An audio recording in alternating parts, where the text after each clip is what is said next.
Sanitiser தொட்டு அப்புறம் பெட்டாடின் தொட்டு 2 காதையுமே நல்லா க்ளீன் பண்ணியாச்சு.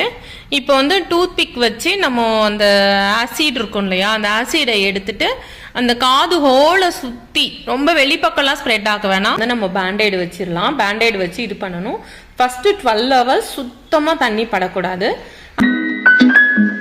ஃபர்ஸ்ட் சிட்டிங் ஓவர், செகண்ட் சிட்டிங்க்கு வந்திருக்காங்க.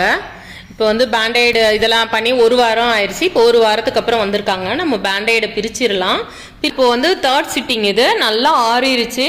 அதாவது இது நம்ம செகண்ட் சிட்டிங் பண்ணி 15 days கிட்ட ஆயிடுச்சு. பாருங்க நல்லாவே ஆறிடுச்சு.